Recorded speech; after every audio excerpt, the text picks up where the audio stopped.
teringat apa yang disabdakan oleh Nabi besar Muhammad sallallahu alaihi wasallam tentang pernikahan. Nabi SAW bilang dalam hadisnya, ya ma'syarus syabab, wahai para pemuda. Wahai para pemuda, ini khitab, panggilan, seruan dari Rasulullah sallallahu alaihi wasallam ditujukan kepada para pemuda, dan di sini semuanya adalah pemuda. Sekalipun udah ubanan juga masih pemuda. Ya, seruan dari Nabi Muhammad untuk para pemuda. Ya ma'syarus syabab, man istata'a minkumul ba'ata falyatazawwaj. Yang mampu untuk menikah, yang bisa kawin, hendaknya dia menikah, kata Rasulullah sallallahu alaihi wasallam. Ini seruan dari Rasulullah, anjuran, ya, agar kita ini jauh-jauh dari kemaksiatan. Ada jalan yang dihalalkan oleh Allah Subhanahu wa taala, pernikahan semacam ini kita tempuh. Ini bagian dari ajaran Rasulullah, an-nikahu min sunnati faman raghiba an sunnati falaysa minni. Pernikahan adalah bagian dari ajaranku, yang berpaling dari ajaranku bukan dari aku, kata Nabi Muhammad sallallahu alaihi wasallam. Pernikahan kagak sulit, yang bikin sulit kita. Pernikahan kagak sulit, yang bikin sulit kita. Tanya sama yang udah pada pengalaman nih, di depan sini banyak yang udah pada pengalaman, ya. Ya, nggak ada yang sulit. Yang bikin sulit kadang kita mikirin gedungnya, mikirin ini, padahal urusannya cuma tinggal mahar, selesai urusan. Ya, kita yang bikin susah. Padahal pernikahan mudah. Terus kita pikir, "Bib, jodohnya nggak ada." Siapa bilang nggak ada? Ya, ente pantaskan diri, orang bakal cari ente. Iya. Ente pantesin, kita nih pantesin diri kita, orang bakal cari kita. Wan Nabi sallallahu alaihi wasallam juga mengatakan di dalam hadisnya, tunkahul mar'atu li jamaliha wa li maliha wa li hasabiha wa li diniha fadfar bidzatid din taribat yadak. Nabi SAW bilang dalam hadisnya, seorang wanita itu dinikahi karena kecantikannya. Ya, ada lagi karena hartanya, ada lagi karena dari rumah tangga atau dari keluarga yang bagus. Tapi yang menikahi perempuan karena agamanya itu belakangan tuh, nomor terakhir tuh, sedikit yang cari seperti itu. Nabi SAW bilang, fadfar bidzatid din taribat yadak. Cari wanita yang taat kepada Allah, yang berpegang teguh kepada agamanya, nggak bakal rugi selama-lamanya. Kita untung dunia, untung akhirat insyaallah. Oh, jadi rumah tangga yang diberkahi oleh Allah Subhanahu wa taala. Terus saya kasih tahu, hadirin yang dimuliakan Allah, yang namanya kecantikan nggak bakal selamanya, nggak bakal selamanya. Ya, boleh jadi sekarang dia cantik, tapi kalau udah mengandung, udah hamil, udah lain lagi urusannya. Terus kalau udah 2 tahun, 3 tahun, lihat terus, ya orang juga emang sifatnya manusia diciptain sama Allah begitu, ada sifat jenuh, ada rasa bosan, udah kebiasaan ngelihat, sehingga kecantikannya juga udah jadi biasa, bukan kayak dulu luar biasa. Begitu bakal sirna. Ya, harta juga. Ya, ada orang, wah ini perempuan kaya raya, gue kawinin dah. Dia kawinin. Yang ngasih nafkah perempuan apa laki? Laki. Artinya jangan kita tertipu dengan harta. Terus dari rumah tangga atau keluarga yang terhormat. Kehormatan pada hakikatnya adalah dengan ketakwaan kepada Allah Subhanahu wa taala, dengan tahajud di malam hari. Ada kemuliaan seseorang. Ya. Kemudian hadirin yang dimuliakan Allah, tuh kita kalau menikahi perempuan karena ketaatannya, karena agamanya, karena akhlaknya, kecantikan kita dapetin, rezeki dari Allah kita dapetin, keluarga terhormat kita akan dapetin, segalanya ada di situ. Makanya Nabi SAW bilang, fadfar bidzatid din taribat yadak. Dan juga tujuan utama dari pernikahan bukan cuma sekedar kita melampiaskan nafsu kita, hawa nafsu kita atau syahwat kita, bukan cuma sekedar itu, tapi kita membangun sesuatu yang besar. Kita membangun sesuatu yang bukan sepele, yang kelak akan dituntut pertanggungjawaban oleh Allah Subhanahu wa taala. Apa yang kita bangun? Yang kita bangun ini adalah rumah tangga. Ya, rumah tangga yang kita bangun. Nabi sallallahu alaihi wasallam beliau mengatakan, tanakahu taktsuru fa inni mubahin bikumul umama yaumal qiyamah. Menikahlah kalian, perbanyak keturunan, kata Rasulullah. Apa tujuannya? Tujuannya tahu Nabi Muhammad bilang apa? Sebab kelak hari kiamat aku akan membanggakan kalian di hadapan para nabi dan umatnya. Artinya apa? Nabi pengen kita menikah supaya rumah tangga kita membangun rumah tangga yang bisa, yang patut dibanggakan oleh Rasulullah sallallahu alaihi wasallam. Ini yang Nabi mau dari kita. Ini yang Nabi inginkan dari rumah tangga kita. Ini yang Nabi harapkan dari kita membangun rumah tangga yang kelak bisa dibanggakan oleh Rasulullah. Kita mau nih Orang-orang yang menikah, yang membangun rumah tangga, datang kelak di hari kiamat membawa rumah tangganya dan mendapat senyuman manis dari Rasulullah SAW. Itu tujuan utamanya. Dan Rasulullah senyumannya bukan senyuman murahan, mahal. Orang yang pengen dapetin senyuman Rasulullah, dirikan rumah tangganya dengan takwa, dengan ibadah, dengan ilmu, dengan akhlak, dengan ketaatan kepada Allah, dengan menjauhkan maksiat dari rumah tangganya. Jadikan tuh antara maghrib wal isya, ya Al-Quran bersama istrinya, bangun tahajud di malam hari bersama istrinya, bersama suaminya. Sampai Nabi Muhammad SAW itu menyebutkan, mendoakan seorang istri yang membangunkan suaminya di tengah malam untuk tahajud di malam hari. Demikian Nabi mendoakan agar Allah merahmati seorang suami yang membangunkan istrinya untuk tahajud di rumah di tengah malam. Dan dulu Nabi SAW juga begitu, bersama Sayyidatuna Aisyah, bersama istri-istrinya. Beliau menjadikan rumah tangga yang bahagia. Kebahagiaan bukan dengan harta, kebahagiaan bukan dengan rumah yang mewah, tapi kebahagiaan ini dia ketika agama Allah hidup di dalam hati kita, ketika ajaran Rasulullah SAW hidup di dalam rumah tangga kita. Mudah-mudahan Allah kasih keberkahan untuk kita sekalian. Lihat akhlaknya Nabi Muhammad tuh bagaimana.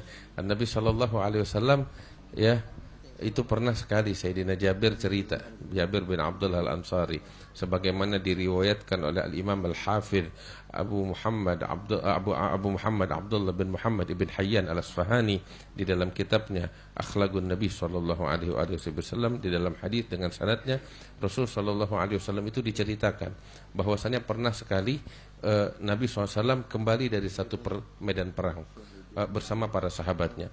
Biasanya di perjalanan pulang itu Nabi nggak jalan di depan, tapi suka jalan di paling belakang. Di belakang prajurit lebih dulu. Sebab kenapa? Terkadang takut ada beberapa prajurit yang kelelahan, tertinggal. Jadi ada Nabi Muhammad SAW yang memeriksa di belakang. Di perjalanan pulang itu Nabi di belakang melihat Sayyidina Jabir bin Abdullah Al-Ansari, ya, untanya itu lemah, jalannya lambat, ya. Maka Nabi dari belakang itu melihat Jabir bin Abdullah dengan untanya yang lemah. Rasul bertanya, ada apa ya Jabir? Jabir mengatakan, ya Rasulullah, untaku ini lemah, udah gak kuat jalan lagi. Nabi SAW bilang, mana pecut yang digunakan untuk memukul unta atau kendaraan supaya makin laju. Dikasih kepada Nabi Muhammad. Begitu dipukul sedikit oleh Rasulullah, ini unta semangat lagi. Maka ditunggangi saat itu oleh Sayyidina Jabir bin Abdullah Al-Ansari. Maka mereka, Jabir berjalan di atas untanya, Nabi juga di sampingnya. Mereka berbincang-bincang di perjalanan pulang tersebut. Masya Allah, enak banget tuh perjalanan. Enak banget itu perjalanan yang indah. Nabi sama Jabir berdua. Di perjalanan pulang mereka saling berbincang-bincang. Wallah, itu kenangan yang indah sekali antara Rasulullah SAW dengan Jabir bin Abdullah Al-Ansari. Di perjalanan Nabi SAW melihat kakinya Sayyidina Jabir itu ada merah apa dari pacar, al-hinna. Artinya dulu tuh orang-orang Al-Arab sampai sekarang di kota Tarim itu masih di adat seperti ini, masih ada orang yang menikah tuh, yang laki itu tandanya itu kakinya dimerahin pakai pacar. Begitu. Kalau yang perempuan tuh tangannya dihias dengan henna. Ya, yang laki kakinya dimerahin dengan pacar. Jadi ketahuan ini baru menikah.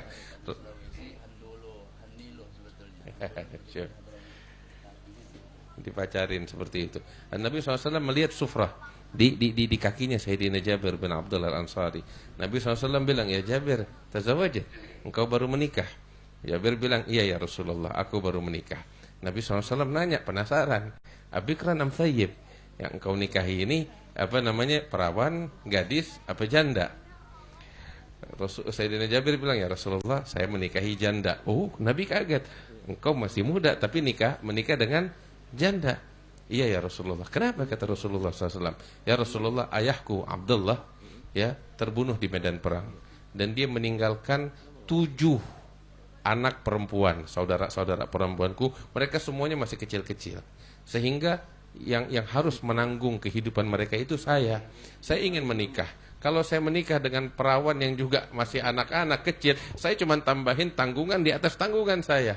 Ya, karena itu saya menikahi seorang janda yang udah pengalaman ngurus rumah tangga untuk membantu saya mengurus adik-adik saya ini, ya, yang yatim, yang ditinggalkan oleh ayah saya. Nabi dengar gitu tersenyum. Asabta, kata Rasulullah, yang kau lakukan ini benar. Nabi sebenarnya sebelumnya nanya, ya Jabir, kenapa enggak menikah dengan yang gadis? Katanya, diceritain gitu. Nah, Jabir menjelaskan, Nabi bilang, kalau engkau menikah dengan yang gadis, tula'ibuha wa tula'ibak. Allah Allah. Kalau engkau menikahi yang gadis, engkau apa ya bahasanya? Syekh Ridwan bisa terjemahin tuh. Iya, dia yang paling pengalaman di sini. Tula'ibah wa tula'ibak. Tapi lihat di sini akhlaknya Rasulullah.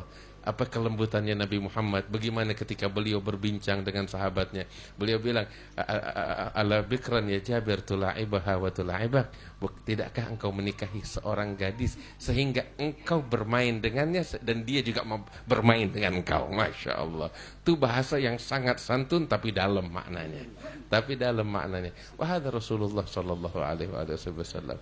Wah, kata mudah-mudahan di pernikahan jadi pernikahan yang berkah. Itu di perjalanan Nabi ngobrol panjang lebar sama Jabir, nanya sama Jabir bin Abdullah tentang ontanya, kenapa jadi begini, diceritain sama Jabir. Akhirnya Nabi bilang, ya udahlah, ini onta yang lemah, aku mau beli, boleh gak? Kata Sayyidina Jabir, ya Rasulullah nggak usah dibeli, bakal engkau. Rasul bilang, enggak, saya mau beli, nggak mau dikasih. Akhirnya ya udah, kalau engkau pengen beli harganya sekian. Nabi bilang, saya tawar.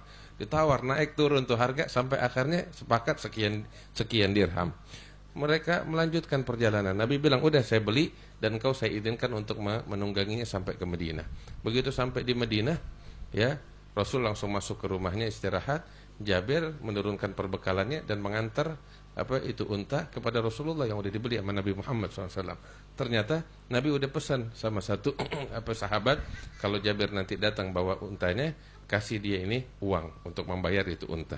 Kasih ini uang bakal dia, dan untanya saya hadiahkan lagi bakal Jabir, kata Rasulullah sallallahu alaihi wasallam.